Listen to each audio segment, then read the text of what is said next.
আসসালামু আলাইকুম, আমি মাবরুশিদ বান্না। আরেকটা পর্বে চলে আসলাম, তুমি কে আমি কে এই প্রোগ্রামের। আজকে যে দুজন আমার গেস্ট, তারা আমার খুবই কাছের, বলতে আমার খুব গর্ব হয়, কারণ তারা আসলেই আমার খুব কাছের। তারা আমার জুলাই তত ভাই বোন, আমি এভাবেই তাদেরকে পরিচয় দিই। একজন হচ্ছেন নূর, এই সামনে আসছে ফাগুন, আমরা হব দ্বিগুণ। এই সেই ছেলেটি, যে ছেলেটি আসলে পুলিশের সেই ভ্যানে তাকে টেনে নেওয়ার সময় সে ভেতরে ভ্যান থেকে বলছে চিৎকার দিয়ে যে সামনে আসছে ফাগুন, আমরা হব দ্বিগুণ। প্রচণ্ড শক্তিতে, আগুন ছিল চোখে, কণ্ঠে, বজ্রকণ্ঠে সে বলছিল, এবং তার চোখ ওই দিন লাখ লাখ বাংলাদেশের মানুষকে আসলে শক্তি জুগিয়েছিল একটা বড় ফাইটের করার জন্য, একটা বড় ফাইট করার জন্য। আরেকজন আছেন, আমি আসলে আপনি করছি কেন তোমাদের সাথে, তুই তো এই করা উচিত, কিন্তু একটু যদি একটা প্রোগ্রাম করছি তুমি করি। আচ্ছা, আমাদের নুসরাত। নুসরাত এই সেই মেয়ে, যে ছোট্ট একটা মেয়ে, কিন্তু তো সাহস, আনবিলিভেবল। এই পুলিশের গাড়ির সামনে এই সেই মেয়েটা, যে মেয়েটা দাঁড়িয়েছিল। এর আগেও তারা দুজন মিলে 30টা প্রোগ্রাম করেছে। ব্যাক স্টেজে কথা হচ্ছিল আমাদের প্রোগ্রাম শুরু হওয়ার আগে, আমি বলছিলাম যে আচ্ছা কী নিয়ে কথা শুরু করা যায়, যেটা নিয়ে আমরা আসলে কথা বলি নাই। আচ্ছা নুসরাত, তার আগে আপু এটা বলো, তুমি কেমন আছো? আলহামদুলিল্লাহ ভাইয়া, আপনি কেমন আছেন? আমি ভালো আছি আলহামদুলিল্লাহ। এবার তুমি একটু এটা বলো যে তুমি খুশি তো? না না। খুশি না? আচ্ছা ঠিক আছে, একটু পরে ঢুকতেছি, এই প্রসঙ্গেই আসবো। আমরা একটু 2018-19 সালে ফিরে যাই। নূর, যেই অধ্যায়টা অনেকেই জানে না তোমার, সেটা হচ্ছে তুমি কিন্তু অ্যাক্টিভিজম অনেক আগে থেকেই করো। সবাই মনে করছে তুমি জুলাইয়ের নূর, কিন্তু তুমি জুলাইয়ের নূরের হওয়ার আগে থেকেও তুমি অ্যাক্টিভিজম করো। তুমি একটা কবিতা বলছিলে, কবিতাটাকে শুরু করবে, তোমার একটা লেখা কবিতা 2019 সালের, সেখান থেকে আমরা শুরু করতে চাই প্রোগ্রামটা। আচ্ছা, মানে মূলত আমার অ্যাক্টিভিজমে যোগ হওয়া হয় নিরাপদ সড়ক আন্দোলন থেকে। তখন আমি কলেজে পড়ি, আমার কলেজ ছিল আদমজি ক্যান্টনমেন্ট কলেজ। তো আমাদের কলেজ থেকে মোটামুটি খুব বড় একটা রেস্ট্রিকশনস ছিল যাতে আন্দোলনে কেউ যোগ না হয়। নিরাপদ সড়ক আন্দোলন যেহেতু চলমান ছিল, ইভেন আমাদের অনেকগুলো স্টুডেন্টদেরকে সাসপেন্ডও করে দেওয়া হয়েছিল কলেজ থেকে। So somehow some of the students decided to join the movement. I was one of them. এটা কোন সালের কথা বলছো? এটা 18 সালের কথা। 18 সালের কথা বলছো। এটা কি নিরাপদ সড়ক আন্দোলন? হ্যাঁ, নিরাপদ সড়ক আন্দোলন। তো আমরা ফার্মগেট জড়ো হতাম, ফার্মগেট জড়ো হয়ে আমরা সরকারি বিজ্ঞান কলেজের সাথে এক হয়ে আমরা আন্দোলন শুরু করতাম। তোমার স্কুল কোনটা ছিল? আমার স্কুল ছিল কুমিল্লা জেলা স্কুল। আচ্ছা, আর এখানে তুমি আসলে কি করে? আমার কলেজ হচ্ছে আদমজি ক্যান্টনমেন্ট। ও আদমজি, আচ্ছা, আদমজি ক্যান্টনমেন্ট। সরি, হ্যাঁ। সো তখন নিরাপদ সড়ক আন্দোলনের সময় আমরা তখন কলেজে পড়ি, সেকেন্ড ইয়ারে উঠলাম। আচ্ছা, তো এরপরে মোটামুটি তখন থেকে একদম পুরোদম অ্যাক্টিভিজমের সাথে যুক্ত হই, দেশের নানান ইস্যুগুলো নিয়ে কথা বলতাম। সো যখন এই আবরার ইস্যু, আমাদের এক ভাই যাকে নির্মমভাবে হত্যা করা হলো বুয়েটে, আবরার ফাহাদ, তখন যে ভারতের যে অধিপত্যবাদ, সেই অধিপত্যবাদের বিরুদ্ধে কথা বলতে গিয়েই মূলত তাকে হত্যা করা হয়েছে। আর তার লাশটাই পড়েছে অধিপত্যবাদের বিরুদ্ধে কথা বলতে গিয়ে। ছাত্রলীগের বীর সেনারা তাকে হত্যা করেছে। বীর সেনা মানে আমি সার্কাসম বলেছি, মানে কুলাঙ্গারেরা বলেছে। এটাই তো, মানে ব্যাপারটা তখন এখন এরকম হয়ে গেছে যে ধরেন এখন না, মূলত তখনকার সময় থেকে এই জিনিসটা ফিল করা শুরু করলাম যে ছাত্রলীগ বলার পরে যদি আমি কুলাঙ্গার না বলি আমার কবিরা গুনাহ হবে। ওকে, আমি এগ্রি করি। আমার মনে হয় আরো বড় কোনো গুনাহ থাকলে সেটাই হইতো। এক্স্যাক্টলি, এরকম ফিল করা শুরু করতাম। তো তখন এই অধিপত্যবাদের বিরুদ্ধে আমার একটা ছোট্ট লেখা ছিল, যেটা লোকাল ম্যাগাজিনসগুলোয় ছাপানো হয়েছিল। যেমন এটা শুরু করেছিলাম, শুরুটা এভাবে যে 1.5 লাখ কিলোই ভারত গিলে, বাংলা মায়ের নত মাথা, রক্ত দিয়ে পেলাম মোরা একুন স্বাদের স্বাধীনতা, দেশ গদিতে শত্রুর হাত, দেশ বেচে বড় ধনী তারা, মুজিব মুখোশ পরিহিত আজ মানুষরূপী দানবেরা, শাসন শোষণে তফাৎ বুঝো, টনক নরাও বিবেকটার, চলো হে নবীন যুদ্ধে চলো, ডাক দিলাম ফের স্বাধীনতার, অস্ত্র ধরো বীর বাঙালি, করো আবার এই দেশ স্বাধীন, তোমার মাঝে তরুণ জাগাও, তবেই ফিরবে সোনালী সুদিন। It's beautiful, thank you, it's fire. Thank you. So এই লেখাটা যখন মোটামুটি পাবলিশ হয়, তখন মানে কে লিখেছে, আমার ছবি সহ ছিল লেখাটা। সো আমি একটু মানে কি বলবো, মানে অকপটে সব বলে ফেলতে পছন্দ করতাম আগে থেকেই। সো এই জিনিসগুলা যেহেতু আমার অভ্যাস, ইভেন এমন হয়েছিল যে আমাদের যে এমপি ছিল তার ভাতিজার সাথে আমার ফেসবুকে কমেন্টে এমপি কে ছিল? এমপি ছিল আমি হচ্ছি কুমিল্লা 6 আসন, যেটা আমার আসন, মানে আমাদের আসন। এটার এমপি ছিল হচ্ছে আকম বাহাউদ্দিন বাহার। হ্যাঁ, তার ভাতিজার সাথে গ্যাঞ্জাম শুরু হলো। গ্যাঞ্জাম, হ্যাঁ, আমার সাথে প্রচুর গ্যাঞ্জাম হয়েছিল। ইভেন আমাকে অনেক লাইফ থ্রেটস ছিল, তারপরে তার তো সাঙ্গপাঙ্গ ছিল, আমার প্রচুর মানে এগুলো নিয়ে প্রচুর অ্যাটাক, অনলাইন অ্যাটাকস বা অফলাইন অ্যাটাকস, এগুলো আমার জন্য মানে রীতিমতো একটা আতঙ্কের বিষয় হয়ে গিয়েছিল।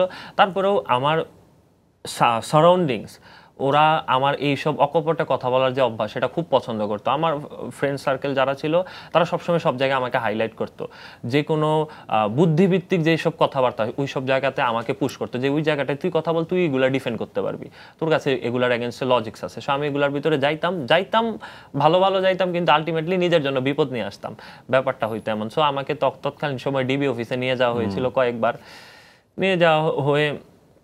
ডিবি অফিসে কি করতো, তোমাকে নাস্তা করতে নিয়ে গেল নাকি?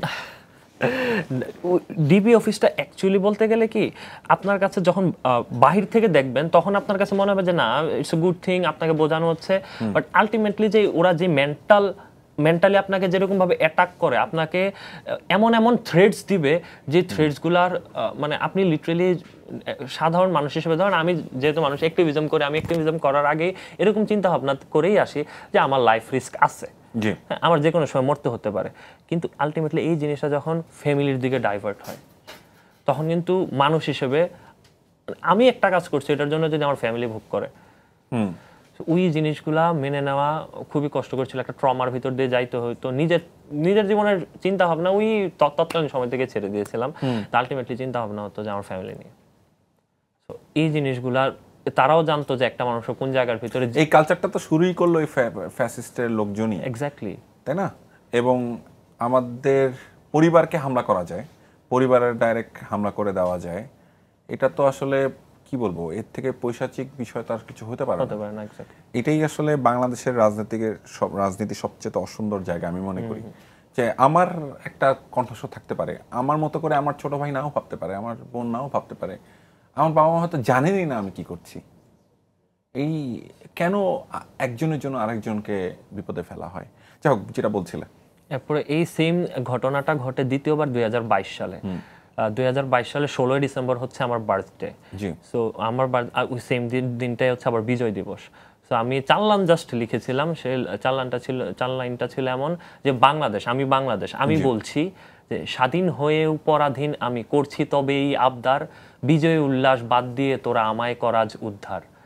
তো এই চার লাইন তখন লিখেছিলাম। এটাও বেশ ভাইরাল গেছে, যদিও এটা ম্যাগাজিন কভার করেনি, বাট এটা আমার ফেসবুক পোস্ট থেকে লেখা। তো তখন আমার রীতিমতো আমাকে নিয়ে গিয়ে আমাকে বাধ্য করানো হয়েছিল এটা ডিলিট করার। পরবর্তীতে যদিও আমি পরের আবার আপলোড করেছিলাম, পরের বিজয় দিবসে আবার সেম লেখাটাই আপলোড করেছিলাম। তারপরেও মানে এই সিচুয়েশনগুলা অফিস কেন্দ্রিক বা প্রশাসনিক কেন্দ্রিক যে সিচুয়েশনগুলো, ওইগুলো আমি 2-3 বার ফেস করছি বিফোর জুলাই।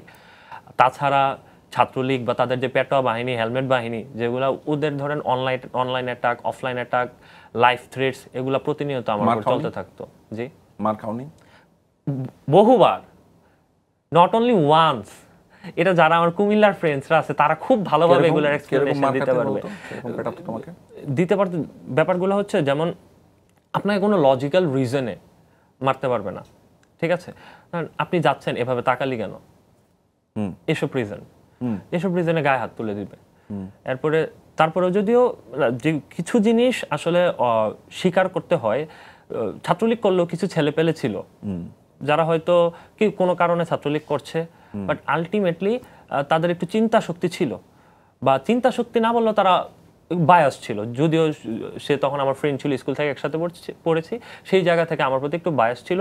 তো তারা সবসময় আমাকে বলতো যে তুই এই কাজটা করিস না, তুই একটু সেফে থাক, করলেও তুই কুমিল্লায় থেকে করিস না, বা তুই যেই জায়গায় আছিস ওই জায়গার কোনো সিচুয়েশনে তুই কথা বলিস না, মানে আমাকে কীভাবে বোঝানোর ট্রাই করতো। তারপরে যখন আমি বলতাম বলে যখন আমার বাড়ি যেতাম আমি, তখন আমার অ্যাটাক করার জন্য নানা চেষ্টা করা হয়েছিল। ওকে, আমরা এখানে একটু পজ দিলাম, এখান থেকেই শুরু করবো আবার। অন্য একটা প্রশ্ন নিয়ে আমরা একটু নুসরাতের কাছে আসতে চাই। নুসরাত, আচ্ছা এরকম কি কখনো হয় তুমি যেই জুলাইতে যে ঘটনাটা ঘটিয়েছিল হঠাৎ করে তুমি গাড়ির সামনে চলে আসলে, স্বপ্ন দেখেছো এটা কখনো রিপিট টেলিকাস্ট? আসলে এই জিনিসটা আমি যখন রাস্তা দিয়ে যাই না, হঠাৎ করে একটা প্রিজন ভ্যান দেখলাম রাস্তায়, তৎক্ষণাৎ ওই ঘটনাটা আমার কাছে আবার মনে হয়ে যায়। আমি এই তখন মনে হয় যে না, এটা তুচ্ছ জিনিস, এটা আমার কাছে এখন কিছু না। ট্রাস্ট মি, আমার কাছে এই ফিলগুলাই হয় যে আগে না দেখলে ভয় লাগতো, ওই পুলিশের গাড়ি এটা সেটা, কিন্তু ওই ঘটনার পর থেকে এখন যখন আমি রাস্তা দিয়ে যাচ্ছি দেখলাম কি একটা রাস্তায় প্রিজন ভ্যান দাঁড়ায় আছে, আমার কাছে একটা মানে আমি একটা মুচকি হাসি দিই কেন জানো ওই জিনিসটা দেখলে এখন পর্যন্ত। আর আমার কাছে মনে হয় এটা তুচ্ছ বিষয়। আর আমার বাসায় একটা ছোট আমার ভাগিনা আছে, ও যখনই এখন পুলিশের গাড়ি দেখে, মাম্মা নানা নানু নানু বাবু দেখো ওই যে পুলিশের গাড়ি, মনির সাথে না পুলিশ গ্যাঞ্জাম করেছিল, মনির সাথে ঝগড়া করেছিল, ও দেখলে এগুলা বলে। তো আমার কাছে এখন ওই পুলিশ বলেন বা বাংলাদেশের প্রশাসন বলেন, আমার কাছে এখন তুচ্ছ বিষয় লাগে যে এগুলো হাসির পাত্র, এরা কখনো মানে সম্মান ডিজার্ভ করে না, অন্তত আমার কাছে এই জিনিসগুলো ফিল হয়। আচ্ছা, কেননা তোমাদের ভেতরে আসলে যে ট্রমাটা তারা ঢুকিয়ে দিয়েছে এই 16-17 বছর, কেন তুমি তো একদম ছোটবেলা থেকেই এই কালচার, এই নিষ্পেষণ, এই নির্যাতন, এই অত্যাচার, এই গুম, এই খুনের গল্প শুনেই বড় হয়েছো। আমি খুব স্পেসিফিকভাবে যেটা বুঝি সেটা হচ্ছে তোমরা এতটা ভাবে তোমাদের মানে বইয়ের মধ্যে দিয়ে দেওয়া হইলো, তোমাদেরকে পড়ানো হইলো, তোমাকে বোঝানো হইলো, মানে এটার মধ্যে থেকে তুমি একটা নুসরাত কিভাবে বুঝে উঠলা যে না আমার আসলে এগুলো কেয়ার করার দরকার নাই, আমার আসলে আমার ভাইয়ের বাঁচানোর জন্য হইলো আমার গাড়ির সামনে দাঁড়াইতে হবে, গাড়িটা তোমাকে চাপাও দিয়ে যেতে পারতো, তাই না? তাই তো? তাহলে আমার প্রশ্ন হচ্ছে যে তুমি যে এই যে চাপাটা তুমি খাবা জেনেও সামনে দাঁড়ায় গেলা, হ্যাঁ, এই দাঁড়ায় যাওয়ার পরে তুমি দেখলা যে এটা একটা হিস্ট্রি হয়ে গেছে, এখন বাংলাদেশের একটা হিস্ট্রির পার্ট তুমি বা তোমরা দুজনেই। এই হিস্ট্রির পার্ট হওয়ার পরে কোনো কারণে কি মনে হয় যে হিস্ট্রির পার্ট হওয়ার পরেও মনে হলো যে আমি এই দেশটা এরকম না হলেও পারতো? কোন কোন জায়গায় তোমার কাছে এক্সপেকটেশন ছিল এই জায়গাগুলো চেঞ্জ হওয়া দরকার ছিল কিন্তু হয় নাই? আসলে জুলাই আন্দোলনের পরে নতুন করে অনেকগুলো এক্সপেকটেশন তৈরি হয়েছিল, তো সেইখান থেকে ভাবতাম যে পুনরায় যে কালচার দেশের মধ্যে আপনি যে যে যারা মানে ক্ষমতায় আসছে সেই ক্ষমতার অপব্যবহার না করুক, কিন্তু আমরা ওর পরবর্তীতে দেখা গেছে যাদেরকে বিশ্বাস করে ক্ষমতায় বসাইলাম, কিন্তু তাদের মধ্যে থেকে এখন বিভিন্ন ধরনের যেগুলো আগে উঠে আসতো, অর্থ পাচার বলেন, বিভিন্নভাবে বায়াস বলেন, তারা এমন ধরনের কাজগুলো করতেছে যে আমরা নিজেদের মধ্যে আমার কাছে এখন মনে হচ্ছে যে তাদেরকে বিশ্বাসের যে ভরসার জায়গাটা ছিল তারা মানে হারায় ফেলছে, এখন তাদেরকে আমি বিশ্বাস করতে পারতেছি না। জুলাই আমরা যতটা বিশ্বাস করতে পারতেছিলাম, কিন্তু এখন আমার কাছে মনে হচ্ছে যে তাদের কাছেও হয়তো আমার দেশ নিরাপদ না। তাহলে দেশটা আসলে নিরাপদ কার কাছে? মানে এই বিষয়গুলো যখন আমার কাছে মনে হয়, যখন আমি আমার কাছের মানুষের সাথে মিশতেছি, আমি স্কুলে যাচ্ছি বা আমার ক্যাম্পাসে যাচ্ছি, আমি আমার কাছের মানুষের সাথে যাচ্ছি, তখন তারা এই যে চারপাশে যে ঘটনাগুলো এখন ঘটছে এগুলোর আমার সামনে তারা হাস্যরসিকতার সাথে তুলে ধরে কি যে আন্দোলন করে কি করলা, এখন তো দেশ আবার ফিলটা দেয়, হ্যাঁ এই আমাকে ফিল করায় যে আন্দোলন করে কি করলা, এখন তো দেশের মধ্যে ওগুলাই চলছে। আমি এটা বলবো, সরি এবার বলো। এখন তখন কিছু সময় তাদের কাছে তুমি না কিন্তু যারা বলে তারা, আমি বুঝতে পারছি ভাইয়া, তো তারা হচ্ছে আমাকে এই ফিল্ডটা দেখায়, আমাকে মাঝে মাঝে কোয়েশ্চেন করে এরকম, তোমার কাছে কি মনে হচ্ছে যে আওয়ামী লীগকে ক্ষমতা থেকে দেশ থেকে তাড়ানোর পরে কি আসলে কি ভালো আছো? আমি তখন মাঝে মাঝে আমি উত্তর দেই, অবশ্যই উত্তর দেই যে দেশে যে কোনো দলই ক্ষমতায় আসুক, আমি কোনো দলের বিরোধিতা না, আমি কোনো দলের সাপোর্টার না, আমি কোনো রাজনৈতিক দলের সাথে যুক্ত না। যে ভালো কাজ করবে তার আমি সাধুবাদ জানাবো, যে খারাপ কাজ করবে আমি তার বিপক্ষে যাবো, আমি তার বিপক্ষে কথা বলবো। কিন্তু আওয়ামী লীগের প্রশ্নে আমি আমার একটাই, তার প্রতি আমার ঘৃণা ছাড়া কিছু আসে না। তো আপনি কারণ যেভাবে নির্বাচনে মানুষ মেরেছে, তোমাদের ভাই বোনদেরকে মেরেছে, আমাদের ভাই বোনদেরকে মেরেছে, এটা পরে আসলে ঘৃণা ছাড়া তার কোনো উপায় নাই। আর আসলে আমি তো হচ্ছে জন্মের পর থেকে আমি যখন বুঝতে শিখেছি তখন থেকে আমি একটা দলকেই দেখেছি, একটা সরকারকে, একটা শাসককেই দেখেছি যে শাসন করে যাচ্ছে, যে ওই তখন থেকে তার যে বিভিন্ন ধরনের কর্মকাণ্ডগুলো আমি দেখতাম, মানুষের প্রতি কতটা বর্বর নির্যাতন করতো, মানুষের অধিকারকে হরণ করতো, তার কথা বলার, আমি একটা অন্যায়ের প্রতিবাদ করছি, পরদিন আমি বেঁচে থাকবো কিনা আমি জানি না, আমি হয়তো বা তার গুম হয়ে যাওয়ার খবর পাচ্ছি, সে লাশ হয়ে আছে কোনো না কোনো কারণে, হয় অ্যাক্সিডেন্ট হোক, তাকে শো করছে হয়তো বা অ্যাক্সিডেন্ট, কিন্তু সেটা আসলে অ্যাক্সিডেন্ট না। সেই ধরনের কথাগুলো যখন আমি দেখতাম তো নিজের মধ্যে অনেক ঘৃণা, তাদের প্রতি যে পরিমাণে ঘৃণাটা ছিল সেটা হচ্ছে আমি জুলাইতে ঝেড়ে দিছি। আচ্ছা, ওটা ঝাড়া শেষ? না এখনো শেষ হয়নি, তারা তো আচ্ছা, এখনো তো তাদের তো কাজ এখনো শেষ হচ্ছে না, তারা হচ্ছে সুযোগ খুঁজছে কখন দেশের মধ্যে আবার কোনো একটা ছুতা খুঁজবে যে হ্যাঁ এই একটা সুযোগ পাচ্ছি, এই জায়গায় আমি হচ্ছে আবার নিজের যে আগের ধরনের মুখোশ যে আবার কাজ করে যাব, মানুষকে আবার আমি হেনস্থায় ফেলাবো, দেশের মধ্যে মানুষকে আবার হচ্ছে তার রক্ত নিয়ে খেলবো, তারা রক্ত পিপাসু আসলে, সেই রক্ত নিয়ে এখনো এই খেলছে। যে বাচ্চাদের উপরে যে প্লেন বিধ্বস্ত হলো, এতগুলো ফুল আমাদের ঝরে গেল, দেখো তাদের ভেতরে একটা চাপা আনন্দ আমি দেখতে পাই অনলাইনে, মানুষের লাশ নিয়ে তাদের মধ্যে একটা চাপা আনন্দ, আমরা কাঁদছি, আমরা দুহাত তুলে আল্লাহর কাছে দোয়া করছি তাদের জন্য। অনেকেই এখনো, অনেকগুলো বাচ্চা এখনো হসপিটালে কাতরাচ্ছে আর তারা আনন্দ করছে, তার মনে হচ্ছে যে পুরো দেশটা জ্বলে পুরো ছাড়খার হয়ে জাহান্নাম হয়ে গেলে মনে হয় তারা খুশি হবে। ক্ষমতা কি এতই কঠিন, মানে এতই আরাম কি আছে, মানে কি মনে হয় ওদের ওদের বিষয় সাইকোলজিটা কি? আসলে সেই জিনিসটা আমিও এখনো খুঁজে পাই না। যেরকম ভাবে দেখবেন সোশ্যাল মিডিয়ায় যেই মাইলস্টোনের যে বিষয়টা, সবাই অনেক কিছু শেয়ার করছে, নিজেদের অনেক মতামত পোষণ করছে, এখন পর্যন্ত আমার ফেসবুকে আমি হচ্ছে একটা পোস্টও ওইটা সম্পর্কে করি নাই, একটা শেয়ারও দিইনি। কারণ যখন আমি ওই ঘটনাটা দেখি আমি এত পরিমাণে ট্রমাটাইজড হয়ে গেছি যে আমার রীতিমতো খালি হাত পা কাঁপতো। আমি বুঝতে পারছি গতকাল তোমার সাথে কথা বলার আমি হচ্ছে আমার হাত পা কাঁপতো যে আমি এটা সম্পর্কে কি বলবো আসলে, এতগুলো বাচ্চা, আমার বাসায় একটা বাচ্চা আছে আমার কাছে, ওকে আমি নেক্সট ইয়ারে আমি স্কুলে দিব, আমার কাছে এখন ভয় লাগে যে আসলে ওকে যে স্কুলে দিব ও নিরাপদ থাকবে তো, আমি যে এতগুলো বাচ্চা, আমি যে দেখছি পুরা শরীর নিয়ে বাচ্চাটা হেঁটে হেঁটে যাচ্ছে। তোমার বোনের বাচ্চা ওটা বলো। মানে আমি হচ্ছে এরকম, তোমার বোনের বাচ্চা কথা বলছো? হ্যাঁ আমার বোনের বাচ্চাটা হচ্ছে যে ওকে আমি সামনের বছর স্কুলে দিব, কিন্তু ওকে যে আমি নিরাপদে ওকে স্কুলে দিব, ওকে ওখানে নিরাপদ থাকবে, আমার কাছে এখন সেই ভয়টা হচ্ছে যে কালকে হয়তো আমি নিউজ শুনবো যে হয়তো কোনো না কোনো দুর্ঘটনা ঘটে ওকেও আমি হারাই ফেলছি, এরকম একটা ভয় কাজ করে। আমি হচ্ছে ফেসবুকে যাওয়া অফ করে দিছি, কারণ যখন আমি প্রত্যেকটা রিফ্রেশিংয়ে যাই আমি ওই মাইলস্টোনের ঘটনা দেখি, বাচ্চাদের কান্না, তাদের পুরো শরীর, মানে এগুলো আমি নিতে পারি না। আমি 2-3 যাবত ফেসবুকে যাওয়া অফ করে দিছি। আর কিন্তু একদল তারা এখন আবার সেটা নিয়েও রাজনীতি করা শুরু করছে যে তারা লাশের হিসাব বাড়াচ্ছে না কমাচ্ছে, এটা নিয়েও এখন তারা একটা স্কুল, ওখানে একটা বাচ্চা, কতটা বাচ্চা আছে কি নাই তার রেকর্ড থাকে এটা কি ওখানে। গায়েব হয়ে যাবে? তাদের গার্ডিয়ানরা কি গায়েব হয়ে যাবে? না সেটাই তো আমার কথা, যে তারা যে এখন আবার একটা রিমোট ছড়াচ্ছে যে হ্যাঁ লাশের হিসাব দিচ্ছে না, লাশ গুম করা হচ্ছে পুরনো পদ্ধতিতে। মানে লাশ গুম করে মানে মানে আর্মি বা আমাদের ডিফেন্স সিস্টেমের কি লাভ? মানে এইটাও আমার কাছে লজিকটা ক্লিয়ার না। আমি জাস্ট প্রশ্ন রাখছি আসলে কি লাভ, আমি বুঝি নাই এখনো।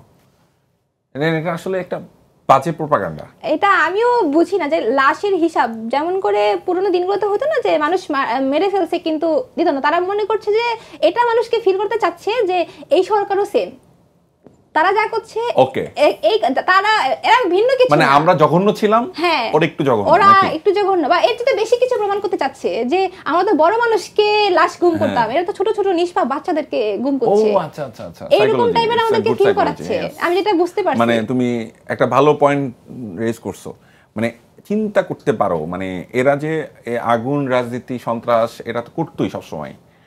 এই জেনারেশন, তোমাদের যে জেনারেশন যারা অন্য কোনো দল দেখো নাই, তারা কিন্তু আরো ভালোভাবে জানো, এক পক্ষে দেখছো না, সিঙ্গেল আইজে দেখছো, আমরা মনে করি একটা অ্যাঙ্গেলে দেখছো যে এরা আসলে কতটা খারাপ ছিল, কারণ কোনো বিরোধী দল ছিল না তো কখনোই। তো এই যে পোড়ানোর রাজনীতি অ্যাসিড, এখন আমার বিশ্বাস হয় সত্যি কথা বলতে কি নূর, আমি তোমাদের সাথে শেয়ার করছি, সেটা হচ্ছে আমি পার্সোনালি বিলিভ করি এখন যে ওই যে দোতলা বাসে যে পুরাই এগুলো আওয়ামী লীগের লোকই পুরাইছে, আমি এখন বিশ্বাস করি। এখন আমি এটাও বিশ্বাস করি যে যতগুলো বাংলাদেশে বড় বড় যে আগুন পোড়ানোর ঘটনা যত আছে এগুলো সব আওয়ামী লীগের লোকজন শুধু নিজেদের ক্ষমতা ধরে রাখার জন্য করাইতো। এখন আমি সব বিশ্বাস করি এদেরকে, আর এখন আমি আর ওই ন্যূনতম ওই আগে যে একটা ট্রাস্ট ছিল ওই ন্যূনতম ট্রাস্টটুকু নাই আফটার দিস জুলাই, যেভাবে তারা হত্যাযজ্ঞ চালিয়েছে। যাই হোক, নুসরাত তোমার কাছে আবার আসবো, একটু নূরের কাছে আসতেছি। নূর, আমরা যে জায়গাটায় শেষ করছিলাম আমাদের কনভারসেশন, সেই জায়গাটা একটু ফিরি। আমি তোমার মধ্যে যেটা দেখতে পাই সেটা হচ্ছে সাহস, আমি সেটা তোমার মধ্যেও দেখতে পাই অনেক বেশি, যেই সাহসটা আমি এত সাহসী না, একটু স্পষ্ট করে বলি। তোমাদেরকে নিয়ে আমার প্রথমবার যখন দেখা হয়েছিল তখন আমি তো অনেকে বলেছিলাম এই সাহস পাইছো কই, আমাকে একটু বলো, আমি একটু একটু একটু খুঁজে দেখি এটা আমি নিতে পারি কিনা। সো এই যে নূর, তোমার এখন তোমার যে ভাইয়েরা তোমার পাশে ছিল, হ্যাঁ, ওই সময় যাদেরকে তুমি বিশ্বাস করছো, সেই মানুষগুলোকে নিয়ে নিশ্চয়ই তুমি এখন আশাবাদী? এখনো আশাবাদী। তাদেরকে নিয়ে কিছু বলতে চাও, মানে কোথায় তাদের ভুল হচ্ছে এবং কোথায় কি কি করলে সেই ভুলগুলো না হইতে পারে এবং দেশের জন্য ভালো হয়, সেটা নিয়ে যদি কিছু বলতে চাও তুমি বলতে পারো, কারণ আমার মনে হয় যে কনস্ট্রাকটিভ আলোচনা করাটা জরুরি। আচ্ছা, প্রথমত আমরা যে এখন তো পোস্ট ফেসিজম পিরিয়ড চলছে, যে ফেসিজমের যে সবচেয়ে বড় ব্যাকলেশ সেটা হচ্ছে, সবচেয়ে বড় যেটা যদি স্পেসিফিকলি বলতে চাই, যে তারা মানুষকে এমনভাবে অভ্যস্ত করে ফেলে যে একটা পার্টিকুলার পার্টি হচ্ছে দেশের ভিতরে কথা বলতে পারবে, সব অধিকার তাদের, বাকি যারা আছে তাদের কথা বলার কোনো অধিকার নাই। সো এই মানুষগুলো দীর্ঘ একটা সময় ধরে চুপ থাকতে থাকতে থাকতে থাকতে অনেকগুলো চাপা কথা তাদের ভিতরে জমে আছে। তার পাশে অনেকগুলো হোপ, এক্সপেকটেশন তাদের ভিতরে জমা। সো যখন এই পিরিয়ডটা শেষ হয়, ফেসিজমের পিরিয়ডটা শেষ হয়, এবং তারা যখন বলার স্বাধীনতাটা ফিরে পায়, তারা শুধু বলতেই চায়, যেটা ইনক্লুডিং মি, যেটা আমারও এখন আমি ফেস করছি, যে আমার এদিকে অভিযোগ, এদিকে অভিযোগ, এদিকে অভিযোগ, ওইদিকে অভিযোগ, নানান অভিযোগ। আমার এটা সমস্যা না, সমস্যা বলছি না আমি, তবে আমি বলছি যে জিনিসটা একটু কনস্ট্রাকটিভ হওয়া প্রয়োজন। সো এই যে অপিনিয়ন ক্ল্যাশেস যেটা হচ্ছে এখন, একজনের একরকম অপিনিয়ন, আরেকজনের আরেক রকম অপিনিয়ন, সবাই শুধু একজনের অপিনিয়ন আরেকজনের উপর চাপিয়ে দিচ্ছি। সো এই যে যদি এই অপিনিয়ন ক্ল্যাশটা একটু কনস্ট্রাকটিভ হতো, তাহলে মনে হচ্ছে যে আমাদের এটা আসলে স্বাভাবিক, এই অপিনিয়ন ক্ল্যাশেসটা আসলে হওয়াটা স্বাভাবিক। বাট যে যদি একটা জায়গা ভেঙে যায়, ওই জিনিসটা যদি পুনরায় গঠন করতে যায়, তাহলে এই ক্ল্যাশেসগুলো স্বাভাবিক। বাট এগুলোর জন্য ওঠার জন্য একটু সময় প্রয়োজন। আমরা মনে করছি যে যারা আছেন বা যারা আসবেন তাদের প্রতি অন্তত আমাদের একটু এক্সপেকটেশন রাখা উচিত, যে তারা হয়তো কিছুটা করবে, আমাদের দেখতে অন্তত তাদেরকে পরীক্ষা করা উচিত যে তারা আমাদের ওই এক্সপেকটেশনগুলো ফুলফিল করে কিনা। বাট কারেন্ট সিচুয়েশনে আমার যেটা মনে হচ্ছে যে আমরা অনেকগুলো এক্সপেকটেশনের জায়গা থেকে আমরা ফলপ্রসূ কিছু পাইনি, যদি স্পেসিফিকলি বলতে হয়। এই জন্য তাদের কি করা উচিত ছিল? এই জন্য তাদের অ্যাকচুয়ালি প্রথমেই উচিত ছিল যে, যেহেতু আন্দোলনের পরপর সময় আমাদের উপর বন্যার একটা অ্যাটাক আসলো, হিউজ একটা অ্যাটাক আসলো, ওইটা শেষ হওয়ার পরপরই আমার মনে হয় যে একদম রুট লেভেলের মানুষ কি চিন্তা করছে, ওই জায়গাটায় যাওয়া। এই যে প্রথমত এই যে বিজনেস কেন্দ্রিক সব কিছু না হয়ে অ্যাকচুয়ালি যারা আসলে জুলাইটার জন্য যাদের হোপ ছিল যে জুলাইটার মাধ্যমে আমার পরিবর্তন আসবে আমার জীবনে, এই জুলাইটার মাধ্যমে আমার দেশটা চেঞ্জ হবে, তাদের কাছে যাওয়া, তাদের কথা শোনা, তারা অ্যাকচুয়ালি দেশটাকে কিভাবে দেখতে চায়, বা কি কি সাজেশনের মাধ্যমে দেশগুলা বা কি কি কাজের মাধ্যমে দেশগুলা চেঞ্জ হতে পারে, ওই জিনিসটার কাছে যাওয়া। না কোনো বিজনেসম্যান, বড় বড় হাই প্রোটোকলে চলা মানুষ, যাদের ধরেন যেই আসুক, যাদের লাইফে কোনো চেঞ্জ আসবে না, তারা ঠিকভাবে জীবনটা মেনটেন করতে পারবে, তাদের কাছে গিয়ে কোনো প্রান্তিক মানুষগুলো যারা খেটে খায়, যারা বড় কোনো দুর্নীতির সাথে সংযুক্ত না, তাদের জন্য নতুন রাজনীতি আসলে কি, মানে কি উপহার দিবে? মানে এটা কিন্তু একটা বড় প্রশ্ন না, তাদেরকে তো নতুন রাজনীতি দিতে হবে। আমরা 16-17 বছরে যে রাজনীতি দেখে আসছি সেই রাজনীতি দিলে হবে না, বা তার আগে যে রাজনীতি দেখছি সেটা দেখলেও হবে না। পৃথিবী এখন বদলে গেছে, রাইট? আমি পার্সোনালি যেটা দুঃখের জায়গাটা, আমার কষ্টের জায়গাটা, আমারই অনেক ভাইদেরকে দেখি যারা জুলাইতে আমি ভাই হিসেবে মানি, এখনো তাদেরকে আমি ভাই হিসেবে মানি, বোন হিসেবে মানি, তারা ওই সিনিয়রদেরকে কপি করার চেষ্টা করতেছে। তুমি দেখবা ওই একই রকম ব্যানার, একই রকম ফেস্টুম, 5-6টা মাথা, ঠিক আছে, একই রকম অ্যাটিটিউড, কনভারসেশনাল টোন। সব নেতা এরকম আমি এটা বলছি না, কিছু নেতা ডিফারেন্ট আছে, তাদেরকে আবার মানুষ অন্যভাবে রেট করে। এখন তুমি তো নূর, আমি যতটুকু জানি তোমার এক ধরনের পলিটিক্যাল ভিশনস আছে এখন পর্যন্ত, আমি যতটুকু ব্যক্তিগতভাবে জানি, সেটা নাম নাই বললাম এই শোতে, এটা দর্শকরা যারা খোঁজা তারা খুঁজে নিবে। কিন্তু তোমার ব্যক্তিগতভাবে, মানে তুমি একজন রাজনীতিবিদ, মনে করো যে তোমার হাতে পাওয়ার আসছে, তুমি কি কি জায়গায় সিগনিফিক্যান্ট চেঞ্জেস করবা, এটা আমাকে একটু বলো। দেখেন, যে সবচেয়ে বড় সমস্যাটা হয়েছে কোন জায়গায়, এই আন্দোলনটা ছিল কোটা বিরোধী আন্দোলন, যেটার মাধ্যমে আমরা গণ অভ্যুত্থানটা পাই। কিন্তু সবচেয়ে বড় আমরা যে জায়গাটা আমাদের এক্সপেকটেশনটা ভেঙে পড়ে, সেই জায়গাটা হচ্ছে এখন পর্যন্ত শিক্ষার মান উন্নয়নে কোনো শিক্ষা কমিশন গঠন করা হয়নি। আমার মতে যে শিক্ষা কমিশনটা যদি ঠিক হয়, তাহলে দেশের কমিশন দিয়ে তুমি একটু পরিবর্তন ঘটাতে পারছো সরি শিক্ষা system system full sorry for my system words exactly কোনো ঠিক সমস্যা আছে নাই যদি এটা শিক্ষা কমিশন দ্বারা হতে পারে সব এনিথিং এখন শিক্ষা ব্যবস্থা এক্স্যাক্টলি শিক্ষার যে সিস্টেমটা যে গতানুগতিক সিস্টেম ওইটার বাইরে গিয়ে যদি আমরা নতুন কোনো এমন কোনো শিক্ষা ব্যবস্থা প্রস্তাব করতে পারি হয়তো আমার মাথা ছোট আমার মাথা থেকে হয়তো এক্স্যাক্ট ওই সলিউশনটা আসবে না বাট যারা চিন্তাশীল তাদের কাজ কি তাহলে দেশের নূর তোমার মাথা একদমই ছোট না বাই দ্য ওয়ে তুমি অনেক ভালো বোঝো অনেক শিক্ষিত অনেক মূর্খ শিক্ষিত মূর্খদের চেয়ে তো ভালো বোঝো ধন্যবাদ আমার কথা হচ্ছে যে এই শিক্ষা ব্যবস্থাটাকে নিয়ে শিক্ষা সিস্টেমটাকে নিয়ে আমাদের আগে কাজ করতে হবে যদি আমরা 50 বছর পরে হুট করেই তো একটা নতুন বাংলাদেশ আমরা দেখতে পারবো না একদিনের ভিতরে সো যদি আমরা 50 বছর পরে বা 20 বছর পরে বাংলাদেশ চিন্তা করি একটা সুন্দর ডেভেলপ বাংলাদেশ তাহলে আমাদের এই শিক্ষা ব্যবস্থাটাকে নিয়ে কাজ করতে হবে একটা জগা খিচুড়ি মার্কা শিক্ষা ব্যবস্থা করে রাখছে 5 লাখ পোলাপানরে পাস করায় দেয়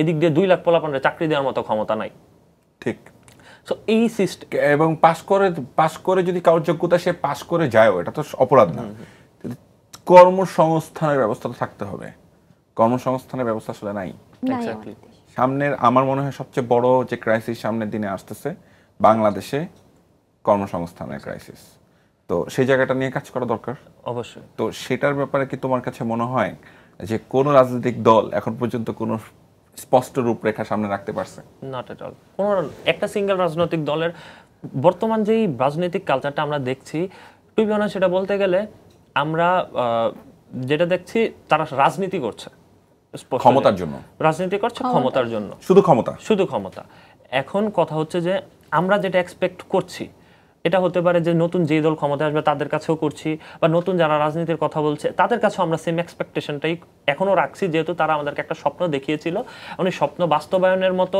ক্ষমতা যেহেতু তাদের হাতে এখনো আসেনি তো আমরা চিন্তা করছি যে তাদের যেই পলিটিক্যাল ইমম্যাচুরিটি বা পলিটিক্যাল স্টাডিজের যে ল্যাকিংস ওইগুলা তারা পূরণ করে পলিটিক্যাল ম্যাচুরিটি নিয়ে আমাদের কাছে একটা নতুন বাংলাদেশ যেই আমরা যেটা স্বপ্ন দেখেছিলাম ওই স্বপ্নের যে বাস্তবায়নের পথ সেটা আরও সুগম করবে আমরা তাদের কাছে এক্সপেকটেশনটা রাখি এখন আমরা তাদেরকে সাজেশন দিতে পারি যেই পার্টি ক্ষমতায় আসুক বা যেই দলই ক্ষমতায় আসুক যে কি কি জায়গায় আপনাদের কনসার্নটা রাখা উচিত ফার্স্ট অফ অল শিক্ষা সেকেন্ড আপনি যেটা বললেন কর্মসংস্থান থার্ড যেটা খুব ইম্পর্টেন্ট কারেন্ট ওয়ার্ল্ডের সাথে নিজের দেশকে ম্যাচ করতে গেলে সেটা হচ্ছে প্রযুক্তি যদি আপনি প্রযুক্তিগত দিক থেকে দেশকে ডেভেলপ করা শুরু করেন তাহলে আমার মনে হয় যে কর্মসংস্থানের অভাব হবে না এই 3-4টা জায়গায় যদি তারা লেকিংসগুলো পূরণ করতে না পারে তাহলে আমার মনে হয় যে নতুন কোনো দল কি কোনো দলেরই বাংলাদেশের দরকার নাই বাংলাদেশটারে যদি এই বাংলাদেশটা যদি এরকমই পলিটিক্যাল পার্টিস বা রাজনৈতিক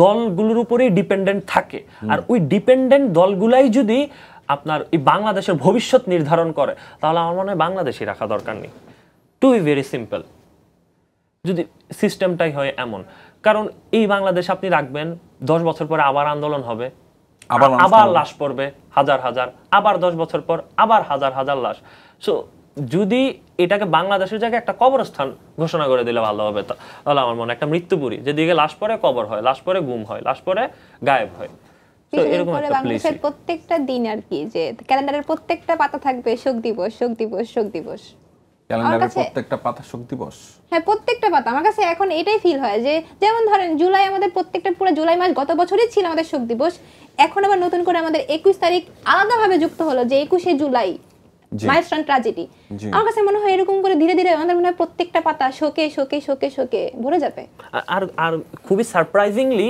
যে বিষয়গুলো হচ্ছে এই জিনিসগুলোর কোনো বিচার হয় না এগুলাকে আমরা ওই শোক দিবস হিসেবেই আমরা আমাদের শুধু মনে পড়ে যেমন রানা প্লাজা ট্র্যাজেডির কথা আপনি চিন্তা করেন আপনার যখন ওই ডেটটা আসে তখন মনে হয় যে হ্যাঁ রানা প্লাজা একটা ঘটনা ঘটছিল তো ওইটার তদন্ত কই ওটার বিচার কই কে পিলার ধরে নাড়ানি করছিল বলছিল না একটা গল্প যে পিলার ধরে নাড়ায় ফেলা দিছিল মানে কতটা ননসেন্স কতটা স্টুপিড কতগুলা জানোয়ারের পাল্লায় আমরা পড়ছিলাম আসলে দেশটা তো সেই জানোয়ারদের পাল্লায় আমরা আর পড়তে চাই না নতুন কোনো জানোয়ার তৈরি হোক সেই জায়গাটা আমরা চাই না তোমার কাছে একটা প্রশ্ন এবার একটু চলো আমরা একটু হার্ড টক করছি অনেকক্ষণ একটু সফট টক করি হ্যাঁ সেটা হচ্ছে একটু তোমার ফ্যামিলি তারা কি এখন প্রাউড তোমাকে নিয়ে 1 বছর আগে তোমার সাথে কথা হয়েছিল অলমোস্ট তখন বলেছিল দে আর ভেরি প্রাউড নাও আসলে ব্যক্তিগত দিক থেকে আমার ফ্যামিলি সবসময় আমাকে নিয়ে প্রাউড ফিল করে, কারণ তারা আমাকে যেই ধরনের আমার কাছে যে ধরনের কাজকর্ম এক্সপেক্ট করতো আমি সবসময় তাদেরকে ওই ধরনের একটা জায়গা দেওয়ার চেষ্টা করেছি এবং ওইটাই ফিডব্যাক দিছি। সেই জায়গা থেকে তারা সবসময় আমাকে নিয়ে গর্ববোধ করে। তবে এখনো তারা আমার প্রতি হয়তো বা মানে প্রাউড ফিল করে, কারণ তারা বিশ্বাস করে যে তাদের সন্তান ওই ধরনের কোনো সময় অ্যাক্টিভিজম করবে না যেটার জন্য তাদেরকে শেম ফিল করতে হয়। আচ্ছা, কিন্তু হয়তো বা দেশের যে একটা সারাউন্ডিংস যে অবস্থা সেই জায়গা থেকে তারা হয়তো বা জুলাই নিয়ে অনেক আপসেট, কারণ জুলাইতে যাদেরকে তারা বিশ্বাস করেছিল তারাও তো নিউজ দেখতো অ্যাকচুয়ালি। তো সেই জায়গা থেকে কিছু কিছু মানুষ তাদেরকে অনেক হতাশ করে তুলেছে। তো সেই জায়গা থেকে তারা অনেক আমার কাছে মাঝে মাঝে বসে এই আফসোসের জায়গাগুলো প্রকাশ করে। তো তাদেরকে আমি মানে এখন তাদেরকে আমার হোপ দেওয়া ছাড়া আর কিছু নাই, আমি খুঁজে পাই না আসলে অ্যাকচুয়ালি। যে একটা তো থাকে দেখতেছি যে প্রায় সার্টেন কিছু মানুষ তো দেশটাকে একেবারে ধ্বংসের পথে নিয়ে যাওয়ার জন্য উঠে পড়েই লেগেছে, যেটা তার আগেও ধ্বংসই করতে চাচ্ছিল। বলো। হ্যাঁ, আগেও চাচ্ছিল, এখনো চাচ্ছে দেশটা আসলে। মানে এত বছর ক্ষমতায় থাকার পরে, এত মানুষকে খুন করার পরে, গুম করার পরে, এত পরিমাণ দুর্নীতি করার পরেও দুই একটা কাজ ভালো করছে। সেই দুই একটা কাজ ভালো করছে যে তাদের 16-17 বছরের শাসন আমলে গানগুলা বানায় গেছে ভালো। আপনি মিউজিক গুলা দেখেন যে রাখি তোমায় মন গহীনে হৃদয় আছে যে থা, মানে কত সুন্দর সুর, মানে পুরা চিন্তা শক্তি আপনার এই গান বানানোর কাজে লাগাই দিছে। হ্যাঁ, তারপরে আর ওই যে গানগুলো এখনো ভাইব আছে, কিন্তু গানগুলোর ভিতরে মিউজিক মানে মিউজিক টেস্ট ভালো। হ্যাঁ, তারপরে যদি না আবার একটা ডিজে মিক্স আছে, ডিজে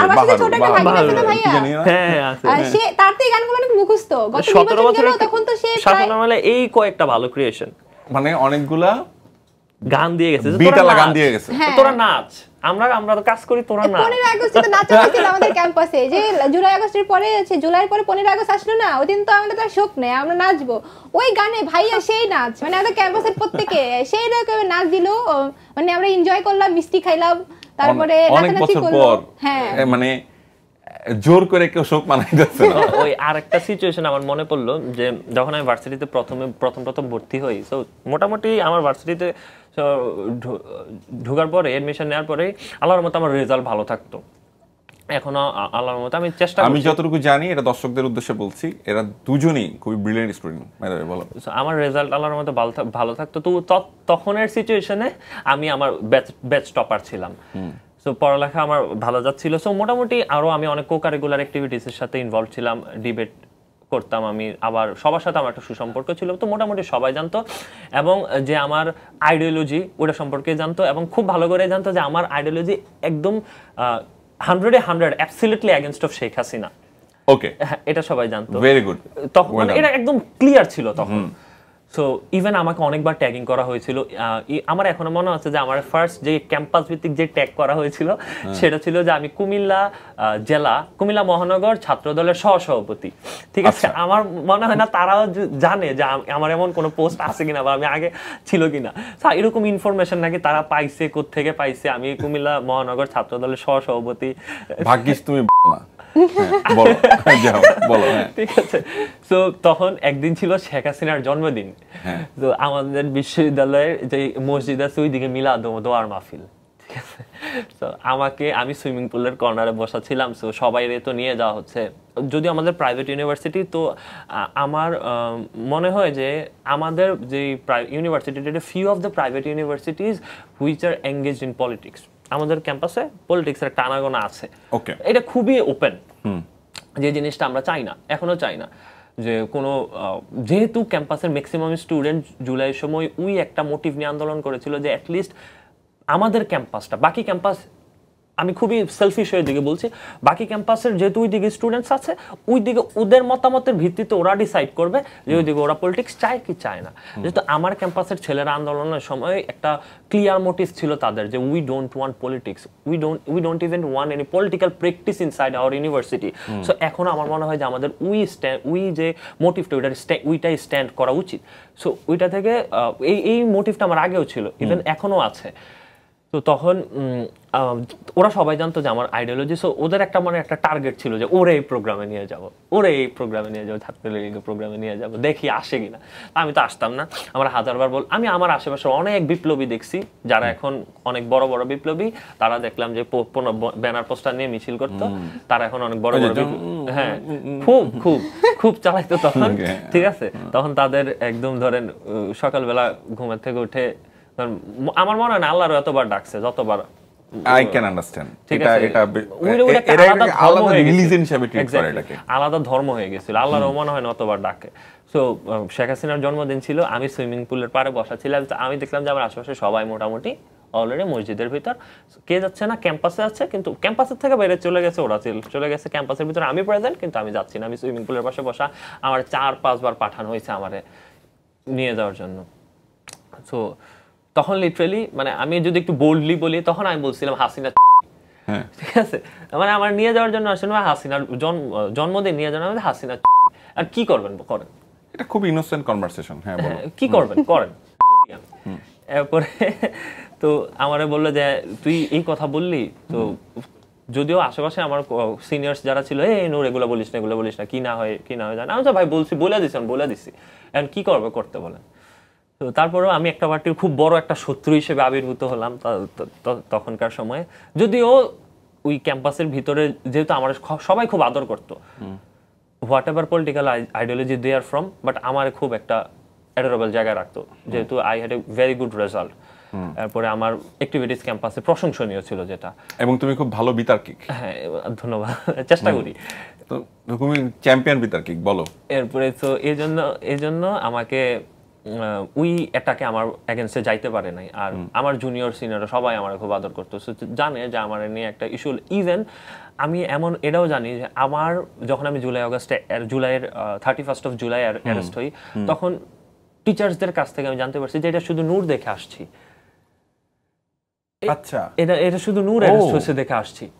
তো যখন আমার এখনো মনে আছে রমনা থানায় আমি অ্যারেস্ট হয়েছিলাম, তো আমাকে যখন বের করে, যেটা সত্য কথা সেটা বলতে, রমনা থানার ওসি সে খুবই আন্তরিক ছিল, সে কথা হচ্ছে তার উৎপল বড়ুয়া ছিল তার নাম, সে জানতে চাচ্ছিল যে আচ্ছা বলো, তোমরা একটু মন খুলে বলো যে তোমরা কেন আন্দোলনটা করছো বা কেন ফিল করছো যে আন্দোলন করা প্রয়োজন। সো আমরা তার সাথে একদম ওপেন ডিসকাশনে গেছি যে হ্যাঁ স্যার আমরা এটা দেখছি, এই জন্য আমরা আন্দোলন করছি। শাহবাগ থানায় যেটা একদম ভিন্ন চিত্র ছিল, যেদিকে আমাদেরকে একদম রাইফেল তাক করে ফেলা হয়েছিল, বাট রমনা থানায় হি ওয়াজ ভেরি আন্ডারস্ট্যান্ডিং, সে আমাদেরকে বোঝার চেষ্টা করছিল। মানে আমি যেটা সত্য এটা স্বীকার করি, হ্যাঁ কিছু মানুষ ছিল যারা এরকম পার্সপেক্টিভ ধারণ করতো।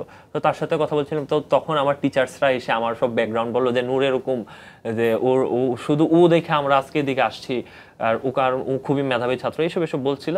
তখন ওসি উৎপল বড়ুয়া উনি দাঁড়িয়ে বললেন যে আসলে তোমার সাথে তো একটা ছবি তুলে রাখা লাগবে, কারণ কোন দিন তুমি জজ হয়ে যাও, জজ হয়ে আমি যাই। মানে হি ওয়াজ ভেরি ফ্রেন্ডলি, উনি বোঝার চেষ্টা করছিল। ইভেন ইনশাআল্লাহ আমি চাই এটা হোক। হ্যাঁ না, আমার জজ টজ হওয়ার এসব হওয়ার কোনো ইচ্ছা নাই। তুমি কি লয়ার? আমার প্র্যাকটিস করার ইচ্ছা, আমার থ্রিল দরকার লাইফে, কিক দরকার। ঠিক আছে, ওকে ফাইন। তুমি অনেক অনেক মানে মজলুমকে তুমি সাহায্য করো ইনশাআল্লাহ, আমি চেষ্টা করব ইনশাআল্লাহ। যাক বলো, তুমি শেষ করো। হ্যাঁ, এরপরে উনি ছবি তুললো, বললো যে কোনোদিন যদি জজ হয় দেখবো যে তুমি দেখতেছো যে আমি নিয়ে আসছি আমার চার্জশিট, তখন তুমি ঝামেলা করবা, তাই এখন যদি ভুলটুল করে হাজতে তোমার সাথে যদি অত্যাচার করে আমার মাফ টাফ করে দিবে। উনি লিটারালি এইভাবে কথা বলছিল। পরবর্তীতে যখন ওনার কাছে ডিরেকশন আসলো যে না ওদেরকে এদিকে রাখা যাবে না বা ছাড়াও যাবে না, উনি মোটামুটি একটা প্রসেস ছিল যে ছেড়ে দিবে। আমি যেটা সত্য, উনি আমাদের প্রতি ওরকম টর্চার করবে ওরকম ইয়ে ছিল না। হ্যাঁ, ওনার অনুপস্থিতি হাজতের ভিতরে we have faces many casualties, but উনি আসার পরে উনি সিচুয়েশনটাকে নর্মাল করার ট্রাই করতেছিলেন। বাট যখন ওনার কাছে ডিরেকশন আসলো যে ওদেরকে শাহবাগ থানায় পাঠিয়ে দিতে হবে, তখন আমাদেরকে শাহবাগ থানায় পাঠিয়ে দেওয়া। আচ্ছা। আর তখন সিচুয়েশনটা এমন হয়ে গেছিল যে রমনা থানার ভিতরে আমাদের সব জড়ো হয়ে গিয়েছিল, আমাদের teachers, students, junior, seniors, alumnis. So এমন সিচুয়েশন হয়ে গেছিল রমনা থানা আমাদেরকে রাখাও যেত না। এমন হতে পারতো যেহেতু তখন থানার ভিতরে পুলিশ নেই, সব পুলিশ অন ফিল্ড, সো আমাদেরকে থানার ভিতরে বেশিক্ষণ রাখার সুযোগ ছিল না। তাই আমাদেরকে রমনা থানা থেকে শাহবাগ থানায় ট্রান্সফার করে দেওয়া হয়েছিল। তখন ওই দিকে যা হয়েছিল আমাদের সাথে, মানে অ্যাকচুয়ালি হাজতের ভিতরে যে মানুষ কেন আতঙ্কিত হয়, ওই জিনিসগুলো আমরা তখন ফিল করেছিলাম। বাহ, শাহবাগ থানায় এটা একটা স্টোরি যেটার মধ্যে আমরা পেলাম যে সম্ভাব্য একজন জজ হতে পারে, সেই ভয়ে অনেকে তোমার সাথে ভালো ব্যবহার করছে। আমরা এটা একটা অন্য একটা সাইট পেলাম। নুসরাত তোমার কাছে একটু আসতেছি আপু, সেটা হচ্ছে নুসরাত, তুমি কি হবা আসলে, তোমার এইম ইন লাইফ কি আসলে আছে? নাও থাকলে সমস্যা নেই কিন্তু। না, অবশ্যই আছে। হ্যাঁ, যদিও আমিও এখন ল ব্যাকগ্রাউন্ডে, আগে তো সায়েন্সে ছিলাম, মাইক্রোবায়োলজিতে ছিলাম, তখন আমার রিসার্চ করতে অনেক ভালো লাগতো, তো সেই জায়গা থেকে ল্যাবের কাজগুলো যেহেতু পছন্দ হতো, তো সেই জন্য ল্যাবে যাওয়া। আফটার জুলাই রেভলিউশন আমার কাছে ফিল হলো যে না, এই শুধু চার দেওয়ালে বন্দি থেকে ওইখানে এটা আমার জীবন না, আমাকে হচ্ছে একটু এক্সপ্লোর করতে হবে, সাথে সাথে নিজের একটা থাকে না যে পরিচয় তৈরি করা। আমার হচ্ছে জীবনে টাকা লাগবে না ভাই, টাকা হচ্ছে আমার হাজবেন্ডও কামাইতে পারবে, কিন্তু আমার একটা আইডেন্টিটি লাগবে। মানে innocent so selfish, so selfish, so selfish আর ইনোসেন্ট কিন্তু দেখো, মানে ভাইয়া তুমি সেলফিশ বলতে না পারো, না কিন্তু অবশ্যই তুমি তোমার আমার হাজবেন্ডও তুমি কামাইতে যে পারবে। বিয়ে করার আগে তোমার জামাইয়ের কথা আবার ভাবো, এটাও দর্শক জানলো, বলো। টাকা আমার হাজবেন্ডও না, কামাইতে আমরা পারবে, চাচ্ছি নুসরাতের অতি শীঘ্রই বিয়ে শাদী করা। আমিন আমিন, বলো। কিন্তু আমার একটা আইডেন্টিটি লাগবে, আমার একটা মানুষ হিসেবে পরিচয় লাগবে, যে আমি একটা মানুষ আমাকে আমার ভালো কাজের জন্য মনে রাখবে। কখনো এখন পর্যন্ত আমি অনেস্টলি নিজের উপরে বুকে হাত দিয়ে বিশ্বাস করে বলতে পারি যে আমি জীবনে এমন কোনো কাজ করিনি যার জন্য আমাকে কখনো নিজের অজান্তে হলেও শেম ফিল করতে হবে, এবং ইন ফিউচার আমি নিজের এই জায়গাটা ধরে রাখতে চাই, আমি নিজে একটা মানুষ বলে এস্টাবলিশ করতে চাই। তুমি একজন ভালো মানুষ হতে চাও, that's it. Okay, it's a beautiful aim, মানে অ্যামেজিং অ্যামেজিং, মানে আমি হ্যাটস অফ, ঠিক আছে, মানে হ্যাটস অফ সব। Thank you. কারণ এটা আমার খুব ভালো লাগছে যে আমি একজন ভালো মানুষ হতে চাই, এটা তোমার এইম। এটাই হচ্ছে নুসরাতদের সাথে অন্য অনেকেরই পার্থক্য। নুসরাতরা এইভাবে ভাবতে পারে, হ্যাঁ, খুব সহজ ভাবনা, কিন্তু আসলে অনেক গভীর। আচ্ছা নূর, হোয়াটস ইউর এইম? ও, জজ তো হচ্ছ না, না না, তো ব্যারিস্টার হচ্ছ? হ্যাঁ, আমার বাবা মার খুব বড় স্বপ্ন যে হ্যাঁ ওনার একটা ছেলে। আমার মানে প্রথমত আমি যখন আফটার মাই এইচএসসি আমার ইচ্ছা ছিল যে আমি এইদার আমি ল পড়বো অর আমি জার্নালিজম পড়বো, বিকজ এই প্রফেশনগুলো একটু থ্রিলিং। আমার কাছে মনে হয় যে কেস নিয়ে ডিল করছি, ক্রিমিনালসদের সাথে আমি মিশতে পারছি, তাদের সাইকোলজি আমি বুঝতে পারছি, নানান সিচুয়েশনস আমি ফেস করছি। তুমি ক্রিমিনালস ডিল করবে অনেক, তাই তো বলতে? আমার ডিলস করে বলতে যে আমার তাদের সাইকোলজিটা কি, তারা ক্রাইমটা কেন করে। এই তুমি তো আওয়ামী লীগের থেকে বড় ক্রিমিনাল কোথাও পাবা না। কথা হচ্ছে যে আওয়ামী লীগের যে ক্রিমিনালিটি বড় ক্রিমিনাল ডিল করে ফেলছো তোমার লাইফে, পেশা যায় আমার আগে। কথা হচ্ছে যে আমি একটা হচ্ছে যে ক্রিমিনাল, ঠিক আছে, ক্রিমিনালদেরকেও আপনি বলতে পারবেন যে criminals also have their rights, criminal হিসেবে রাইট আছে, but from my perspective I don't consider Awami League as a criminal, ঠিক আছে। তারা ক্রিমিনাল না, ক্রিমিনাল ওয়ার্ডটা খুব ছোট, ঠিক আছে। আপনি জাস্ট 6টা ওয়ার্ডে তাদের এই সব কর্মকাণ্ডরে আপনি লেটারে তাদের এই কর্মকাণ্ডকে আপনি ডিটারমাইন করতে পারবেন বা বন্ধ করতে পারবেন না। তারা ক্রিমিনালের থেকে আমার মনে হয় যে যারা ভাষাবিদ তাদের কিছু নতুন কোনো ওয়ার্ড আবিষ্কার করা দরকার, যেটার মাধ্যমে তারা আওয়ামী লীগকে অ্যাটলিস্ট ডিফাইন করতে পারবে যে হ্যাঁ আওয়ামী লীগ ওইটা। ক্রিমিনাল ওয়ার্ডটারে আপনি নষ্ট করেন না, ওদের সম্মান আছে ভাই, ক্রিমিনাল হইলো ওদের জাতপাত আছে, আমি ওইসব ক্রিমিনালদের সাথে মিশতে চাই। আপনি দেখেন জেনেভা কনভেনশন বা অনেকগুলো কনভেনশন আছে, আমি স্পেসিফিকলি আমি নামটা ভুলে গেছি, হোপফুলি জেনেভা কনভেনশনই হবে, যেটার ভিতরে আপনার ওয়ার ক্রাইমস আছে। যে ওয়ার ক্রাইমস এর ভিতরে ব্যাপারটা হচ্ছে যে এমন 3-4টা ক্রাইম আছে যে crime against humanity, war crime, এইসব ক্রাইম যদি আপনি করে তাহলে পৃথিবীর যে কোনো দেশের জুরিসডিকশন আছে তাদেরকে ট্রায়ালে নেওয়ার। আমার মনে হয় যে আওয়ামী লীগ এখন ওই পর্যায়ে চলে গেছে যে যেই কোনো মানুষের অধিকার আছে তাদের এগেইনস্ট অ্যাকশন নেওয়ার, মানে ওদের ল স্যুট করার। এক্স্যাক্টলি, মানে ওদেরকে আইনের আওতায় আইনা আপনি, সরি আমার কথাটা যদিও খুবই আবেগী হয়ে হয়তো অনেকে বলবেন যে মব উস্কাচ্ছি, বাট না না না না, জিনিসগুলো এরকম আমরা ল স্যুটের কথা বলতেছি, কিন্তু না জিনিসগুলো হয়তো এমন আসবে না, তুমি ল স্যুট করলে তো এখানে মবের আলাপ আসে না। আমি যদি কারোর এগেইনস্টে আইনি পদক্ষেপ নিই, এই যে আইনি বেড়া জালো আমার তাদেরকে নিয়ে ঢুকাতেও আমার লাগে, ঠিক আছে, মানে এটাও আমার কেমন জানি, I feel you bro, but আমি চোখের সামনে দেখছি জিনিসগুলো, যে আমার চোখে আপনি দেখেন 10 মিনিট আগে আপনি একটা ছেলের হাত ধরে আন্দোলন করছেন, 10 মিনিট পরে আপনি এই অবস্থায় আছেন যে আপনি তার লাশ আপনার হাতে, এই জিনিসগুলো আপনি চোখে দেখছি আপনার সামনে। যখন আপনার ভাই মারা যাবে, আপনার কোন আইন দিয়ে আপনারা বাধা দিব আমি যে এটা আইন, তোমার এই আইন অনুযায়ী চলতে হবে?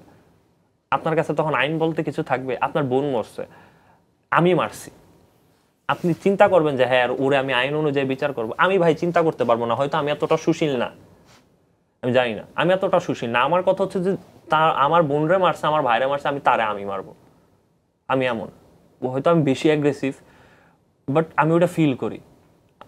যার গেছে তারে আপনি আইনি প্রক্রিয়া বোঝাতে পারবেন না। আমি সিম্পলি এটা বুঝি যে আমি এই জন্যই তুমি ওখানে ছিলা, ওই অবস্থায় তুমি জানো তোমার মৃত্যু হতে পারে, তাও তুমি সামনে ছিলা। বলো।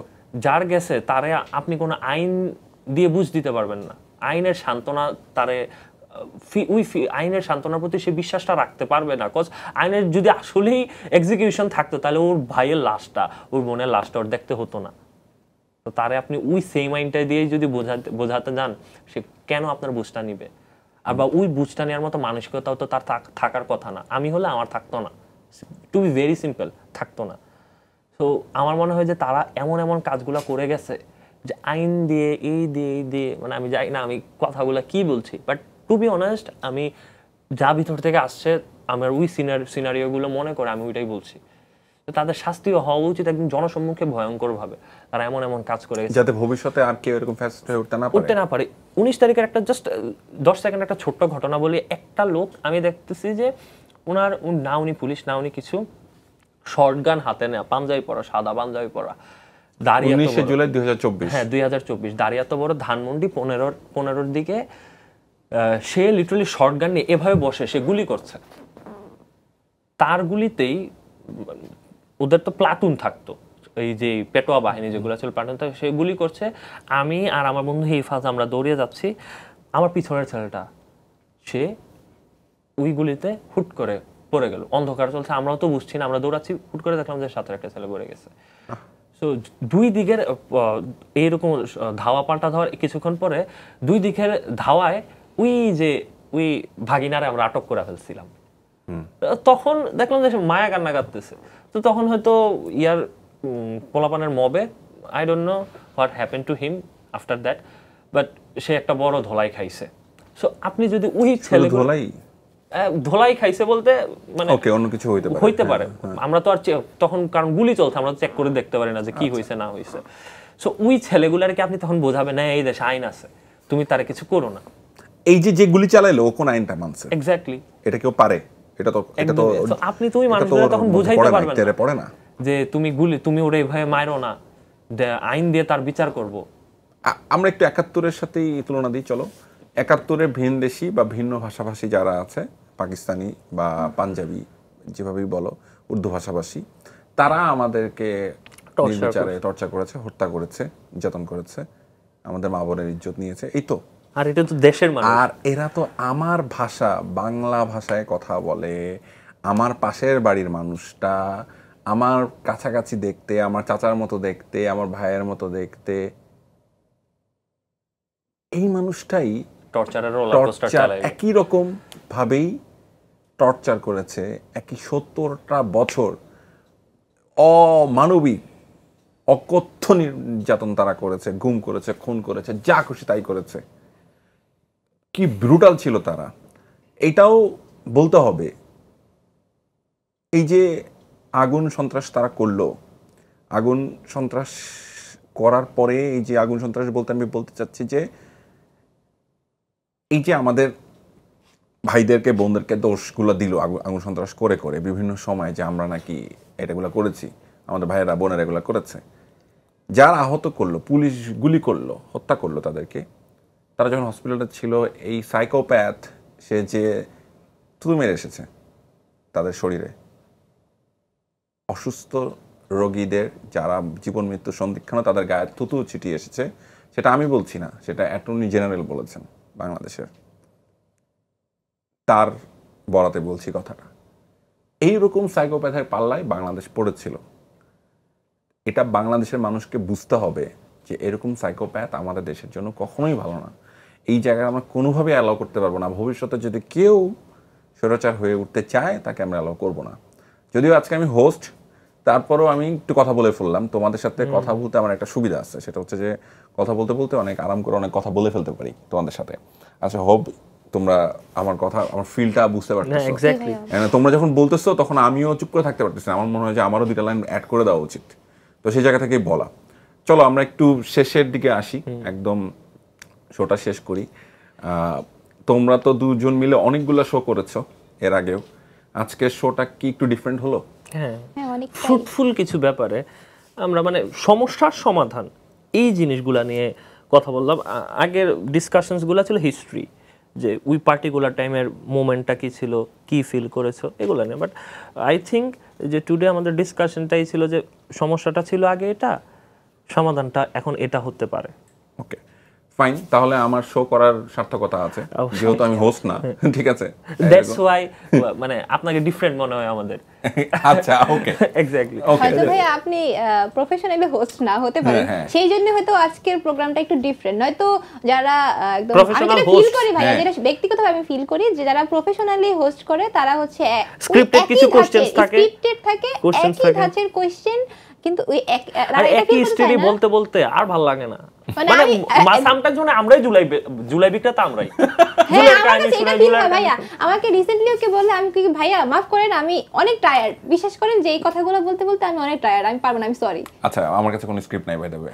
দ্যাটস ওয়াই আমাদের কাছে না সিরিয়াসলি মানে এই গল্প বলতে বলতে বলতে বলতে কেন ভাই এগুলো শুনছেন, হইছে তো হইছে, মানুষ গাড়ি এখন থুতু আটকাইছে, দিবে, বারে বারে বলবে, গাড়ি বলবে, আটকাইছে, এই স্লোগান জুলাই দিছি, বিক্রি করতেছে। হইছে হইছে। এখন কি করা যায়, ফিউচারে কি করা Of যায়, course. আমাদেরকে কোন জায়গায় খাটানো যায় Of ওইটা course. নিয়ে কথা বলেন। আমি জুলাই হিরোজদেরকে নিয়ে কথা বলতে চাই, এবং জুলাইয়ের আগে 17 বছর একটা জার্নি আছে না, জি ভাইয়া। ফাইটের একটা বিশাল সংগ্রাম আছে না, সেখানেও তো হিরো আছে, অবশ্যই। তাদেরকেও আনতে হবে। অবশ্যই তুমি অবশ্যই কে আমি কে শুধুমাত্র জুলাই না, এক্স্যাক্টলি শুধুমাত্র it's not just about July 2008 to 2024 not just 2008 লগি বৈঠার সময়কার আন্দোলন থেকে আমি টানতে চাই যে মানুষের বুকের উপরে পাড়াচ্ছে, পাড়াচ্ছে, ও আবার নৃত্য করছে। মানে অগণিত মানুষকে পাড়ায় মেরে ফেলা হচ্ছে, নৃত্য করছে, সেটা লাইভ টেলিভিশনে দেখানো হচ্ছে, তাই তো? অন্যায় এখনো হচ্ছে, কিন্তু এখন মানুষ কথা বলতে পারে। একটা আওয়ামী লীগেরও ফেসবুকে লেখার আগে খারাপ জঘন্য ভাষায় অকথ্য গালাগাল করার আগেও চিন্তা করে না, লিখে ফেলে। এক্স্যাক্টলি, যেমন আমাকে যখন কেউ বলে না যে কেউ এসে তাদের ঘাড়ের মধ্যে একটা ডান্ডা মেরে জিজ্ঞাসা করে না যে এটা কেন লিখতেছিস। আমার ফ্রেন্ডরা কি আমাকে বলে যে অন্যায় তো আগেও হতো, ক্রাইম এখনো হচ্ছে, তো তফাৎ কোথায়? আমি বলি কি তখন ক্রাইম হতো, তুই বলতে পারতি না, এখন তুই বলতে পারতেছিস, এটাই তফাৎ। এক্স্যাক্টলি, আরেকটা তফাৎ হচ্ছে ক্রাইম রেট একই জায়গায় নাই, এটা আমাদেরকে বলতে হবে। আমি কাউকে সমালোচনা করতে চাই বলে সমালোচনা করব, এটা হওয়া উচিত না। ক্রাইম অবশ্যই এই দেশে পরিবর্তন আসছে গত 1 বছরে, ক্রাইম রেট আগের মতো নাই, অবশ্যই নাই। আমার মনে হয় না অ্যাকচুয়াল ক্রাইম রেটটা সম্পর্কে আমরা তখনের যে ক্রাইম রেটটা জানতাম, এটা তোমার আমার দায়িত্বের চাইতে এটা বেশি গভর্নমেন্টের দায়িত্ব ছিল। কিন্তু ভাই আমার কাছে এখানে মনে হয় যে এখানে যেটা বলছি আমরা ক্রাইম, আসলে তো যেটা আমি ফিল করি যে আমি যেদের দেখি আসলে এটা আসলে ক্রাইম না, এটাকে তৈরি করা হচ্ছে কারো মাধ্যমে, যেটা আমি ফিল করি। আসলে ক্রাইম তো হয় যে হচ্ছে কারো ব্যক্তিগত এটা বা কোনো কনস্পিরেসি জায়গা থিওরি থেকে। তুমি যেটা দিচ্ছ সেটার সাথে আমি একমত, এটা আমিও বিশ্বাস করি। কেননা যারা আসলে এত বছর ধরে ক্ষমতায় ছিল এবং অন্যায়ভাবে মানে $234 বিলিয়ন যারা চুরি করলো, যাদের কাছে টাকা এই পরিমাণ টাকা আছে, তাদের কাছে কোনো একটা মব তৈরি করা, তাদের কাছে একটা ক্রাইম তৈরি করা, তাদেরকে হত্যা করা, তাদের কাছে ধর্ষণ করা, এগুলো কোনো ঘটনাই না, কারণ তারা এটাই করে তো ক্ষমতায় ছিল। না এরপরে আবার দেখবেন যে তারাই অপরাধ ঘটায়, মানে জাস্ট একটা ইস্যু থেকে মানুষের ডাইভার্ট করার জন্য তারাই একটা অপরাধ করায়, আবার তারাই ওটার সলিউশন নিয়ে আসে।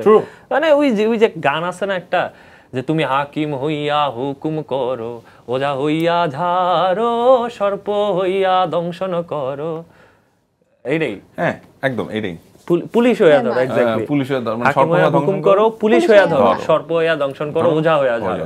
আরে জিনিসটা কিন্তু তারাই মনে হয় যে তারা এইসব জিনিস, এইসব আইডিওলজি নিয়ে এত বছর ছিল, এবং সেই আইডিওলজিকে ভেঙে দেওয়ার জন্যই আজকে নূরেরা এবং নুসরাতেরা ফাইট করে যাবে। ইনশাআল্লাহ আমাদের ফাইট সামনেও চলমান। Even new political party or old যারা এক্সিস্টিং পলিটিক্যাল পার্টি, যারাই এই দেশের ভিতরে আবার এরকম কোনো কালচার স্টাবলিশ করা ট্রাই করবে, we still have some faith on them. Existing parties যারা আছে, মানে আই ফিল যে হ্যাঁ তাদের যদি ইল মোটিভ না থাকে, তাদের যেই ইন্টারনাল যে ক্ল্যাশেসগুলো আছে বা ইন্টারনাল দলীয় যে সমস্যাগুলো আছে, আমার মনে হয় যে তারা যদি ওই জিনিসগুলা সমাধান করে এবং তাদের দলীয় যেই চিন্তাশীল ব্যক্তিবর্গ যারা অ্যাকচুয়ালি আওয়ামী লীগের সময় যে জিনিসটা দেখা যেত যে তৃণমূলের যেই কর্মীরা তারা খুবই অমূল্যায়িত হতো, তারা একটা সিন্ডিকেটের ভিতরে একটা ব্যবসায়িক সিন্ডিকেট করে ফেলছিল, পুঁজিবাদী রাজনীতি করে ফেলছিল, পুঁজিবাদী সংস্থা পুঁজিবাদী রাজনীতি তারা এস্টাবলিশ করার ট্রাই করছিল। সো অ্যাকচুয়ালি ওই জিনিসটা থেকে বের হয়ে যদি একটা যারা মানুষের সাথে মিশে মানুষের কাছে যায় ওই রকম মানুষগুলাকে পলিটিক্সে আনে, তাহলে আমার মনে হয় যে তারা একটা বেটার পলিটিক্স ফিউচার জেনারেশনকে দিতে পারবে। তো আমি হোপফুল যে তারা এই প্রসেসটাতেই আগাবে। যদি না আগায় চিন্তা নাই, আমরা আছি, তাদের পাশে লাথি দেওয়ার মতো জাজবা এখন আমাদের ভিতরে আছে। Very good, thank you. খুবই পজিটিভ নোটে শেষ করলা, যদিও একটা লাথির গল্প দিয়ে শেষ হলো, কিন্তু লাথির গল্পটা প্রয়োজন। প্রতিবারে আমরা হাসিনাকে লাথি দিয়ে যেমন পাশের দেশে পাঠিয়েছি, যে কোনো স্বৈরাচারকে আমরা পাঠাতে রাজি আছি, ঠিক আছে? আর এই দেশের জন্য কোনোভাবে কোনো স্বৈরাচার না হয়ে উঠতে পারে সেজন্য আমরা সদাচরণের জন্য থাকি। এবং আমার বিশ্বাস জেনারেশন আফটার জেনারেশন তোমাদের সেই 2018 সালের সেই বাচ্চা ছেলেটা, যে ছেলেটা নিরাপদ সড়কে আন্দোলন করেছিল এবং সে সফল হয়নি, সে 2024-এ এসে জুলাইতে সফল হয়েছিল। সেই still I am not happy. Okay fine, you are not happy. এখনো যে সফল ব্যাপারটা ওই ওয়ার্ডটা আমি নিতে পারি না। ঠিক আছে, ওকে, তুমি সফল নয়, তুমি সফলতার পথে এক্স্যাক্টলি হতে পারে। আমরা হোপফুল থাকলাম ইনশাআল্লাহ। দর্শক, হোপ দিয়ে শেষ করছি আজকের প্রোগ্রামটা তুমি কে আমি কে। আজকের এই প্রোগ্রামে নূরকে পেলাম, নুসরাতকে পেলাম, তোমাদেরকে ধন্যবাদ প্রোগ্রামে আসার জন্য, আমার কথা শোনার জন্য, মানে আমার ডাকে আসার জন্য। হ্যাঁ, তো এটাই, আবার ডাকলে পাবো তো ইনশাআল্লাহ। সবসময় দেশের জন্য কোনো কাজ, কোনো বুদ্ধিভিত্তিক কাজ সবসময় ইনশাআল্লাহ we are in. Thank you very much. শেষ করি দর্শক, শুনলেন তো নূরের কথা, নুসরাতের কথা। চেষ্টা করেছি তাদেরকে একটু অন্যভাবে উপস্থাপন করতে, তাদের অন্যভাবে কথাগুলো আনতে। তাদের ভেতরে অনেক কথা আছে, অনেক কথা জমা আছে। তারা কথা বলতে শুরু করলে অনেকক্ষণ কথা বলতে পারবে, ঘন্টার পর ঘন্টা কথা বলতে পারবে, তাদের কথা শেষ হবে না। তাদের সাথে আমার সম্পর্কের জায়গাটাও এরকম। এবং আমি আমার জুলাই তত ভাইদেরকে নিয়ে, বোনদেরকে নিয়ে অনেক বেশি প্রাউড ফিল করি। আমি বিশ্বাস করি আপনারা যারা বাংলাদেশপন্থী মানুষজন আছেন, বাংলাদেশকে ভালোবাসেন, তারাও তাদেরকে নিয়ে প্রাউড ফিল করেন। শুধু প্রাউড ফিল করলে হবে না, দেশকে ভালোবাসতে হবে, নিজেকে সৎ করার চেষ্টা করতে হবে, দেশের জন্য কিছু করতে হবে। এই চেষ্টাটা যেন আমাদের মধ্যে থাকে আর কি। সবাইকে ধন্যবাদ প্রোগ্রামটা দেখার জন্য। আসসালামু আলাইকুম।